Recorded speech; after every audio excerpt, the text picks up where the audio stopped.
What's going on? This is your man John Fortune, your host of the Frustrated Fan Sports Show. And of course, when you see my man Jeremiah, you know we're going around the league. And to be frank, last game of the season, the Super Bowl we saw, it was an epic ass whipping by the Seattle Seahawks on the New England Patriots.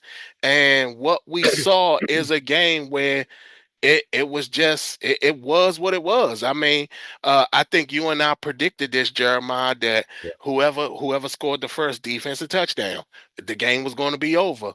Whoever sat up there and made the first mistake, the game was going to be over. If Drake May sat up there and fumbled the ball or had takeaways, game was going to be over. If Seattle's running game was working, game was going to be over. So what was your thoughts? I'm going to let you talk first. What was your thoughts on the Super Bowl?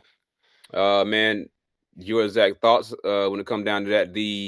It was a whooping. On defense side, the defense side of the ball, the entire game pretty much. The offense that really for the Seattle Seahawks really didn't get going at all. Technically, really, they were getting field goals. I thought the Super Bowl MVP could have been the punter. or the kicker, the kicker, Josh Myers. Yeah. I think they gave it to I think they weren't giving it to the kicker or the punter, mainly because the kicker had a lot of close field goals. It's not like he was under pressure on either. It's not like he could hit like 450 yarders or nothing like that. But the punter got him inside the 10, like on the inside the 6 and the 5, like 2 different times, pinning him back there, and Seattle Seahawks defense did the rest. Man, but you know, this game, it was easily predictable because of not just New England's schedule that they had during the regular season. It was their performances during the playoffs. Their performance during the playoffs, they didn't play good. The defense played good, and the defense showed up for the most of that game. They kept. I think Seattle's offense only scored 1 touchdown. Right. Other than that, it was all field goals. So the New England's defense did their job. They got Sam down on a couple of times. It was, but New England played just like they've been playing the offense side of the ball with Drake May and that offensive line. The offensive line looked horrible yesterday. They looked horrible yesterday. So I can't put all the blame on Drake May.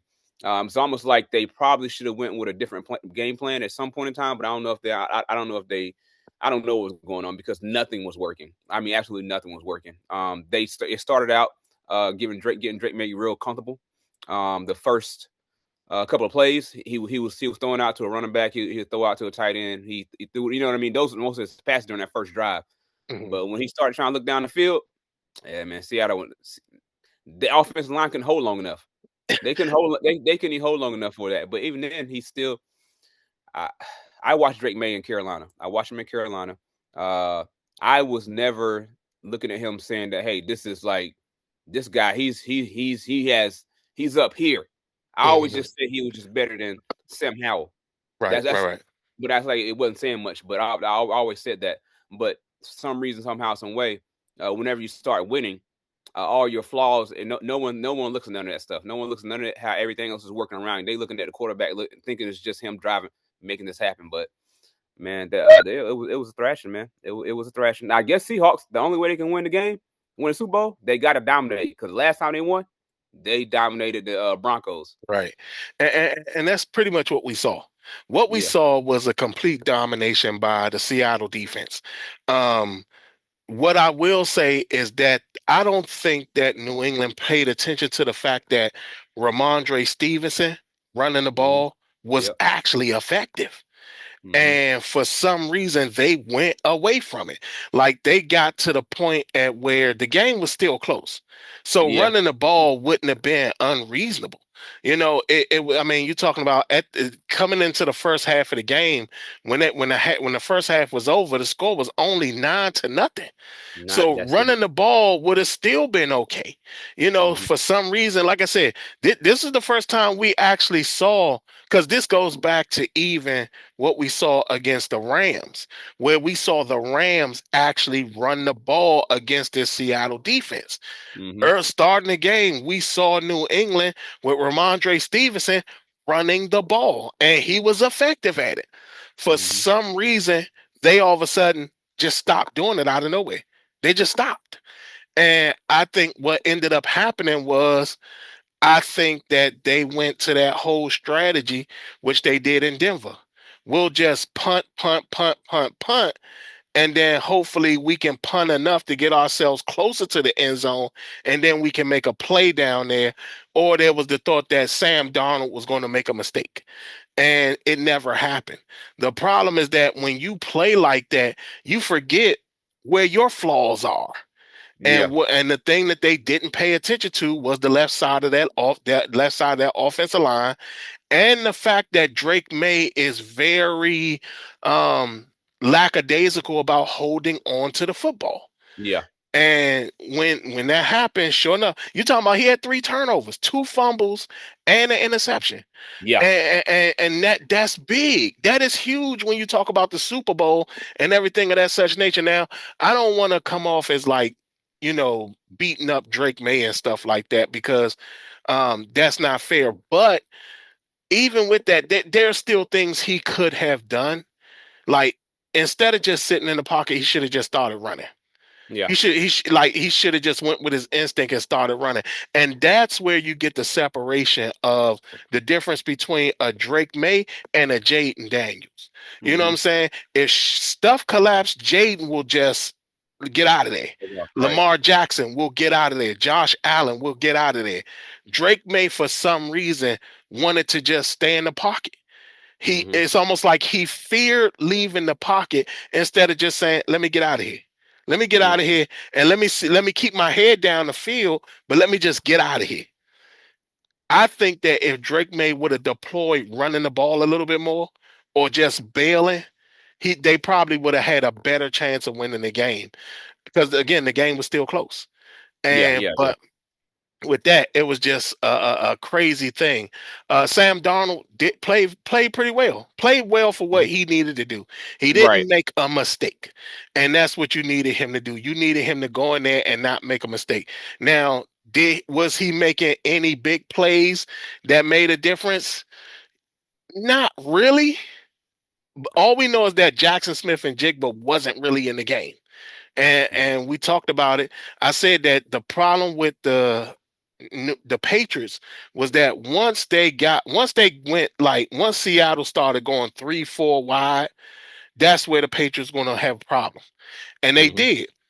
They started going to the tight end. Yep. And once they started going to the tight end, that made the difference. Remember, the tight end was the one who got the touchdown. Yep. Once they started doing that, there was nothing New England could do at that point. And now you're starting to hear so many people say things like, yeah, this is why you don't give up on quarterbacks so early and stuff like that. And, Sam Darnold is an example, Baker Mayfield is an example.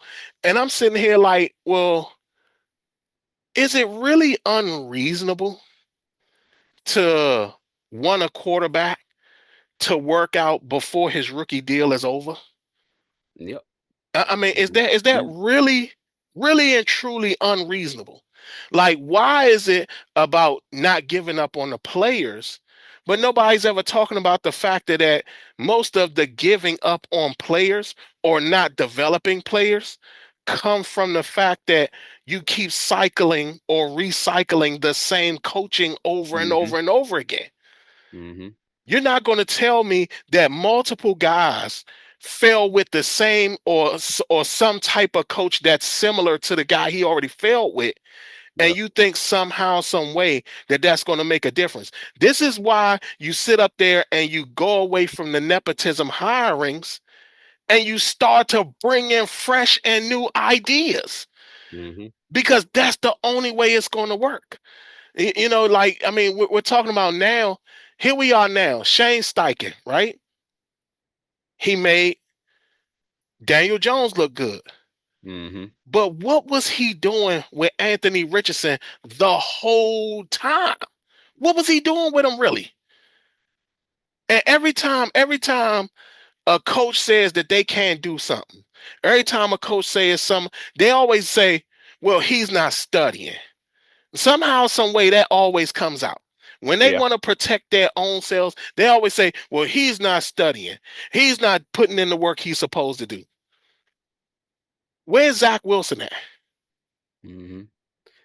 Yo, is he still with the Broncos? He with the Broncos, right? I Yeah. don't know where he is, but you talking about the Jets have had multiple quarterbacks Mm-hmm. drafted, Yeah. multiple different coaches. Yep. None of them succeeded, not one. Oh. And everybody forget Clint Kubiak Mm-hmm. was the offensive coordinator when Zach Wilson was there. And now he's the head coach. He's going to be the head coach of the Raiders. Yeah. And he's going to be getting Fernando Mendoza. Yeah. You know what's crazy? The Jets' most successful quarterback in the modern day, I'm talking about like in the past 20, 30 years, probably Mark Sanchez. And then you got Vinny Testaverde. Yeah, I was going to say Testaverde. Yes, Like yes. when you talk about But actual success. that's what I'm talking about. Like, so I'm talking about they made the AFC Championship two years in Right. a row with the defense, but Mark Sanchez was the quarterback. I think that's crazy. That's crazy that he'll be on like after all those years. But those two.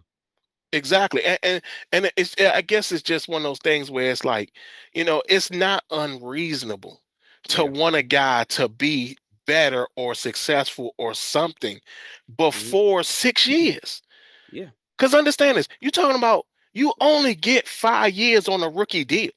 Yeah. If a guy is not showcased by then, you now have to sit up there and pay him an extraordinary amount of money just so you can make sure that he doesn't fail. And you're talking about Sam Darnold in year 6 or Mm-hmm. Baker Mayfield in year 6. Right. But at some point, if you're saying that these quarterbacks are better, then now it's time to point to the coaching. Mm-hmm. Now it's time to That's point to the coaching. Yep. Again, what the hell was Shane Steichen doing that Anthony Richardson, who by all accounts and measures, the only thing he needed to work on was his footwork and his accuracy. Mm-hmm. If that's all he needed to work on, Yeah. why did you not work on that with him? It sounds like lazy coaching. Same thing Yeah. applies to, but I mean, I guess I'm kind of going off the cuff because it's just one of those things where it's like, we see a Super Bowl and we're currently seeing two quarterbacks that, in all honesty and reality, they did not perform well in the biggest game of the year Mm-hmm. when it comes to the NFL. We saw a poor showing by Drake May, which was awful. But this is not the first time we saw a Josh McDaniels quarterback look so bad year in his offense. Mm-hmm. We've seen this before. We saw Mac Jones basically disintegrate in New England to the point at where they traded him away. And now he is in San Francisco, and he's probably about to get a big payoff. Yeah. Somebody will snag him up. Somebody will snag him up because everybody needs a quarterback. There's a lot of teams out there. A lot of new coaches too. And that's the thing about it. Go ahead.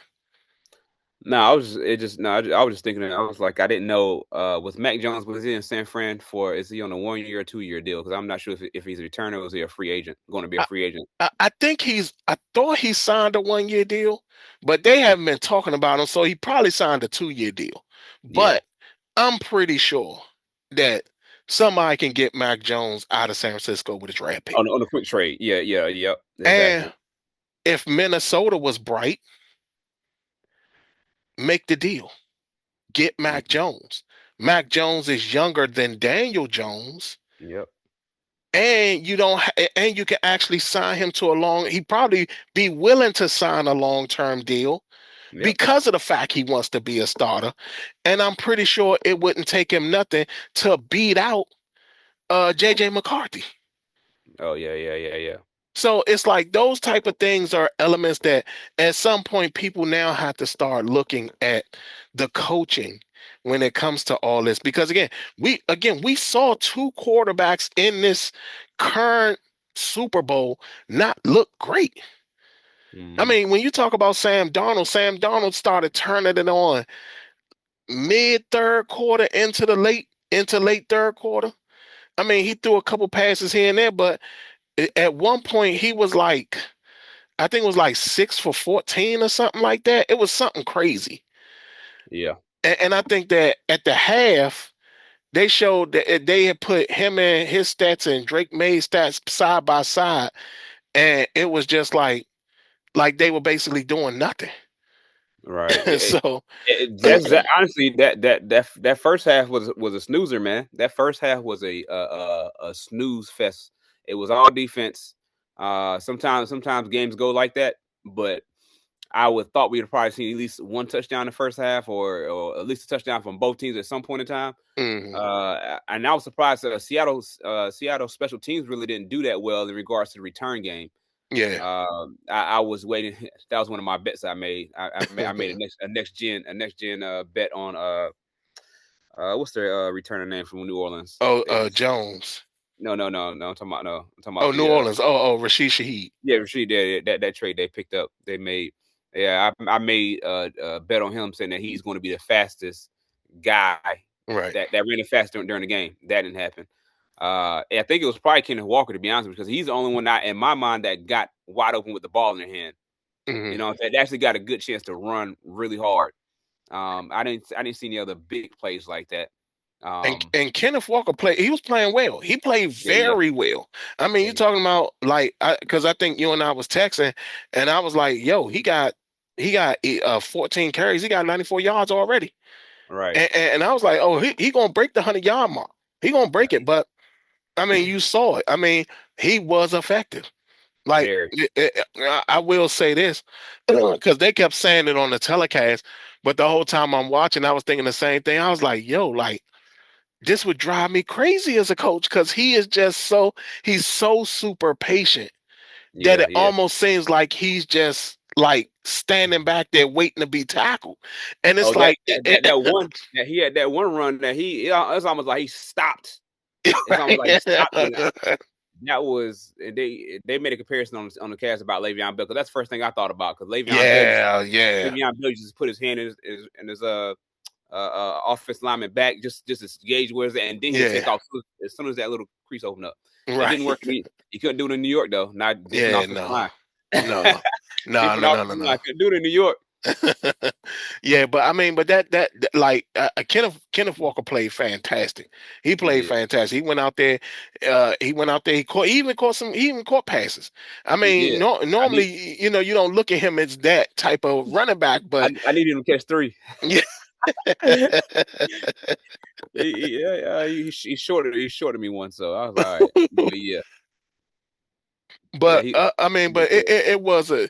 I know most people are going to look at it and look at it as probably one of the more boring Super Bowls, but Yeah, defensively, it made all the impact. Again, it's been said for years upon years, and it still holds evident now. yeah, Defenses win championships, yep, and that's what happened in this game. And even the Super Bowl last year, if the yeah. Eagles don't put it on the Chiefs, Oh yeah, that game is over. yeah, And yeah, we have seen it, and it's like, that's just the craziest part of it.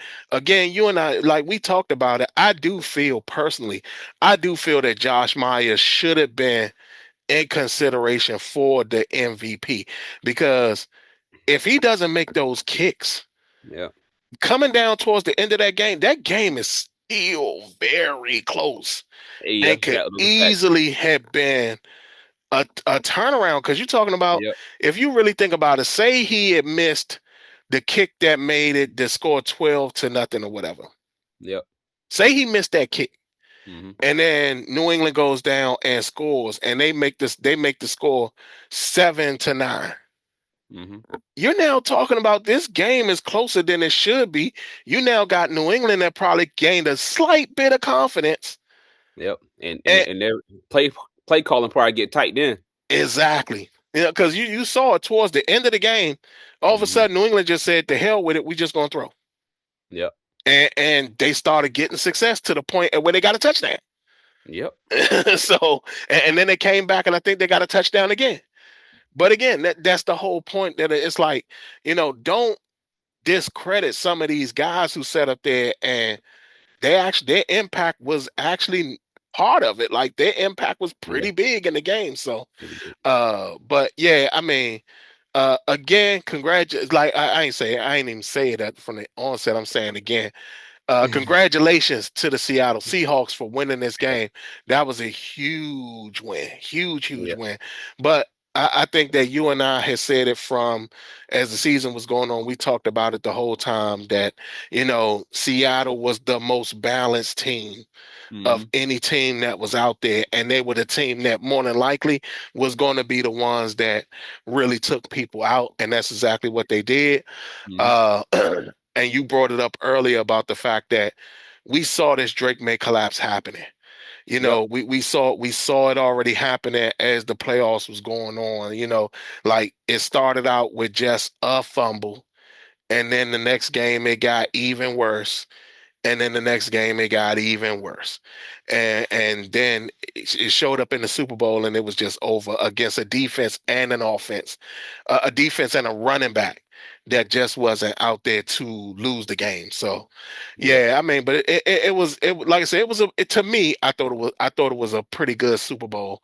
Yeah. Again, as a person who played defense, it wasn't bad at all. So, Yeah.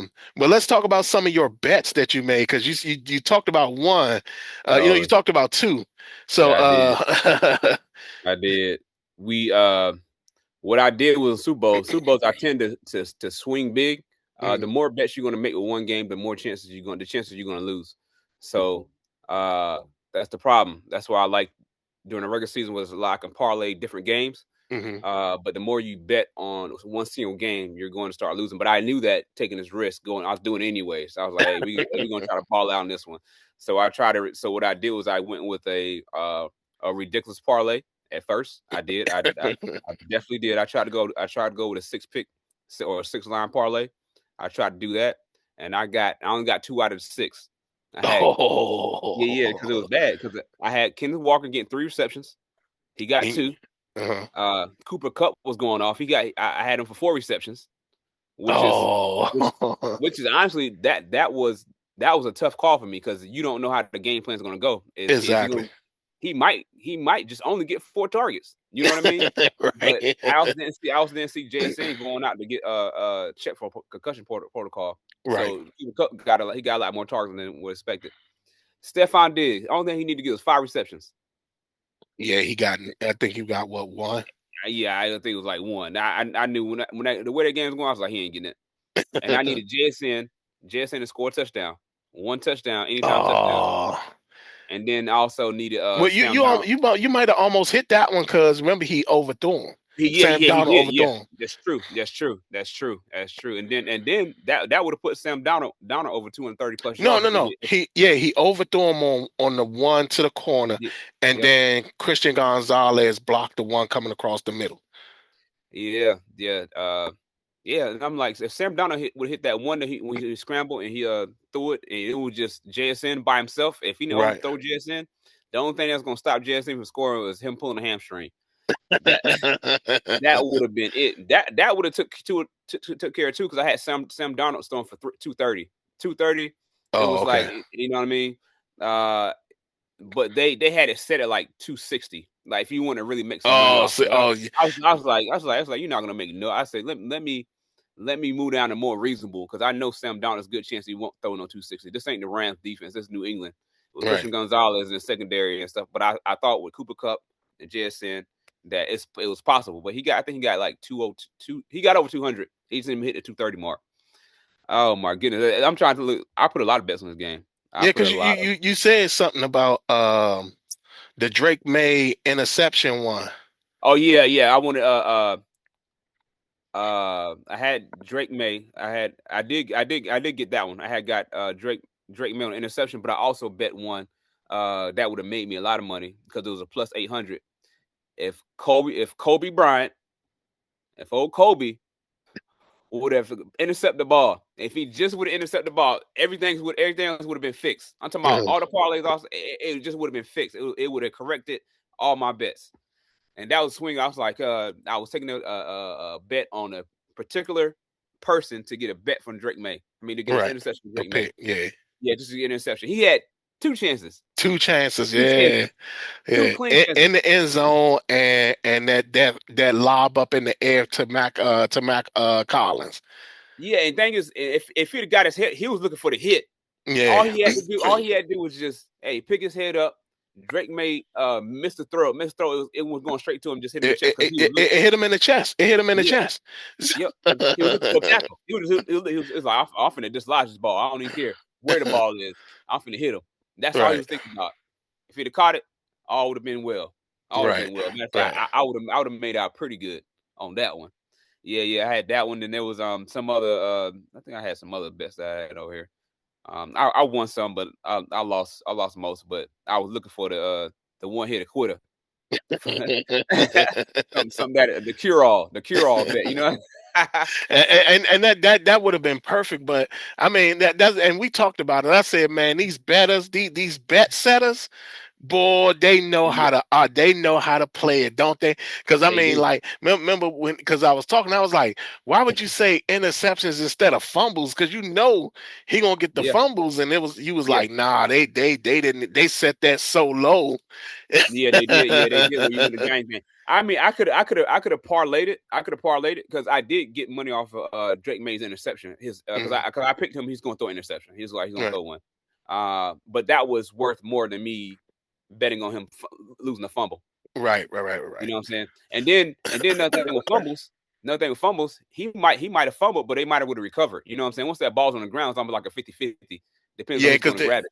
yeah, because remember they in one of them, they initially called it a strip sack fumble, Yeah. and then all of a sudden they reversed it and said it was an interception. Yeah. So that at that point it was like, oh, so Yeah. even with that, that would have been one of those things. Like if you'd have had, I don't know I can't remember who number 7 was. He caught that joint and just ran into the end zone. New Way, something like that. Yeah. He caught that joint and went right into the end zone. It was like, oh man, this is crazy. But I mean, yeah, like the bet setters, they do a fantastic job with They do. limiting what you can do or how you can figure it out. Because, I mean, like I said, I would have definitely went with Drake May fumbles. Yeah. You know what I'm saying? But again, if they reverse one, Yeah. like if you went 2 fumbles Mm-hmm. and you was like, oh yeah, I'm about to win it, and then all of a sudden they reverse it and it's an interception, it's like, Yeah. dang. And who knows? Who knows? They probably called up to Vegas. They was like, "Hey, listen, we need to change because we got somebody that's put $500 on Drake May fumbling the ball twice. He about to make out with about a couple G's out here. 500,000. Hey, we need reverses because too many people make that bet. Right.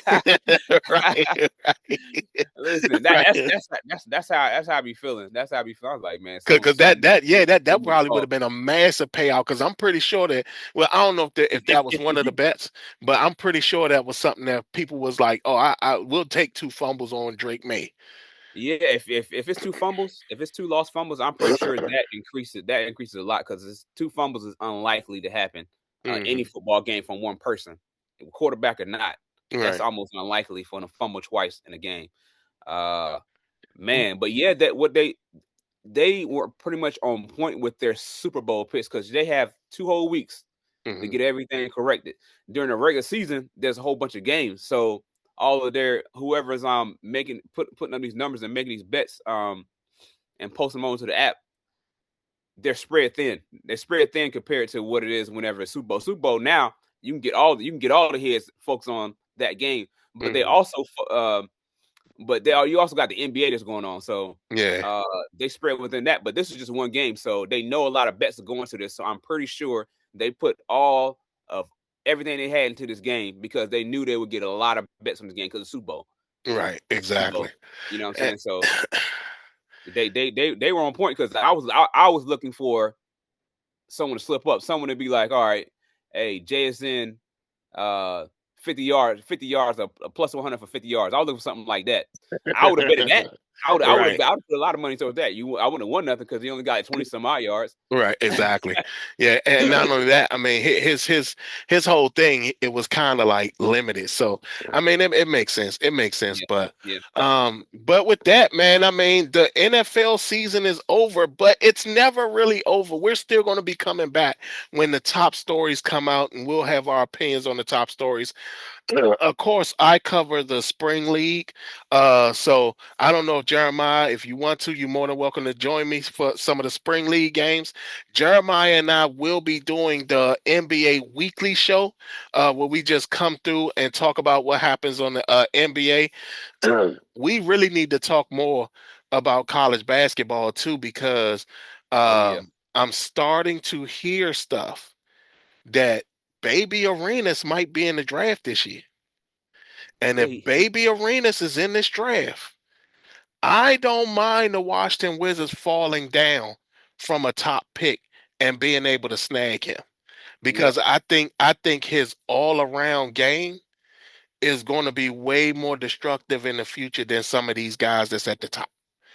So I think his potential is way bigger than that, especially with his dad and how his dad does the training with him and stuff like yeah, that. yeah. He's a way better defender than his dad, way better. And I just think that with that, it's one of those things where uh Baby Arenas could be a threat. So yeah. Here's my thing about Arenas though. This is my only knock on him. Which one? Baby Arenas or Big No, Arenas? baby. Okay. Actually, really both of them technically. He got his daddy's genes. You know, his daddy had knee issues. So Yeah. and what's name? He had that meniscus tear or something like that. So he just came Hmm. back to play for USC. Right. So is he going to have more knee problems? You know what I'm saying, going on Down the in future line. down the line? Because that's what I was thinking. Yeah, I watched that game. Well, I watched the highlights of him having that game winner when he Hmm. hit the game winner. I forget who were they playing? Penn State. Okay, got it. Yeah, when he hit the game winner. I saw the highlights. I was like, okay, I can see him. I've never really watched him play, but Mhm. I'm gonna watch now because he's back from his injury. Well, but you Uh, gotta remember his dad's injury. His dad didn't get injured until he got to the NBA. right. He basically went unscathed his entire college career and Yeah. his high school career. The same thing happens with Baby Arenas. Baby Arenas was looking really good, but I think that you got to remember, like, there were a lot of things that happened with him. Remember, he had the accident where he had the smoke inhalation, Oh so yeah. so I he remember was that. out for that extended period of time. Then, of course, like you said, he had the meniscus injury, so he's actually just now really getting back into the swing of things. Yeah. But like I said, I was impressed with him back in junior high school. I think it Yeah. was one game where he had I think it was like 50 something. And I was like, yo, this dude is unbelievable. So, What uh, was it like a 50 something like a Kobe Bryant 50 something, or was it like a LaMelo Ball high school where he was just hanging the court and got 90 something 92 points? it was something like that. It was something like that. Like you could just tell he was the better of everybody else on the floor. Okay, got you. You know what Okay. I'm saying? Like it wasn't one of those situations where it was like, oh, he lucked up and got it. No, he was just better than everybody else. Yeah. And even in high school, he was putting up 30 something point games, and he was just making everybody else look like little kids. Hey, Which is why, 30 points in high school is big. yeah, which is why I think Gil had him go to college early. Yeah. He graduated early, and Gil sent him straight to college. So, he's still really young. I think I think he might just be 18, if Yeah. that. So, yeah, if Baby Arenas is in this draft, I mean, he's one of them ones that I'm like, hey, It's a lot. This draft's gonna have a lot of good players in it. yeah. It's gonna have a lot that, like, the first top 5 picks are gonna be. It's gonna be. They're gonna get good players. What you think about Carmelo Anthony's son sitting the bench now? Keion. Like he Uh, like he's he didn't even play the other night. He didn't play at all. Yeah. Yeah. And now I will say this, like,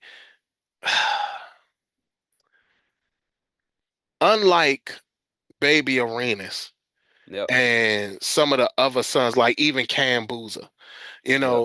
like he doesn't have the presence that you need out of a guy like him. Like, unlike his daddy, he doesn't have his daddy's game. Like, Yeah. and I don't know if that's just because I don't know if it's the system he's playing in or what's happening, but he does not have his daddy's game. And you can kind of see, like, even when he's shooting and stuff like that, it's like, it's almost like he's hesitant to really shoot, or Mm-hmm. like he feels that he might embarrass himself or something like that. But I currently right now, I don't see it, Yeah. and that's the sad part about it because his daddy was so good. You know what I'm saying? And I thought that I was under the impression that Melo was like really working with him, and it really don't seem like Melo works with him Mm-hmm. like that. Yeah. Like I don't see the way Gil pushes Mm-hmm. Elijah. Yeah. I don't see Melo doing the same with Keion, because every time I've seen them, it's always been like fun and joy and mommies around and all that type of stuff. It's never like, yo, nah, let me show you how to get this ball on the floor and make Yeah. something happen. Mm-hmm. Let me show you how to get this ball in the hole. Like you don't see Yeah. Melo doing that. And again, I don't know why, but it's just not showing right now. But like I said, we're going to be talking more about this stuff, y'all. We're going to be No talking doubt. about, these are going to be some topics we'll be hitting on as we do our NBA weekly and we do some of the college basketball stuff. Like I said, I'll be covering the summer league, and of course, y'all know my draft stuff is coming. I'm actually going to be coming hard with my draft stuff. Pause. Can't wait to see that. Yeah, yeah, yeah. Can't But wait to see that. yeah, but definitely it's gonna be something big. So y'all stay in contact, y'all stay in touch with us. Y'all let us know how y'all feel. How do y'all feel about what I said, the tangent that I went on about, developing quarterbacks and stuff like that? Y'all tell me what y'all think in the Great. comments below. Other Great. than that, this has been your man John Fortune, along with my man Jeremiah Street, and this has been the Frustrated Fan Sports Show.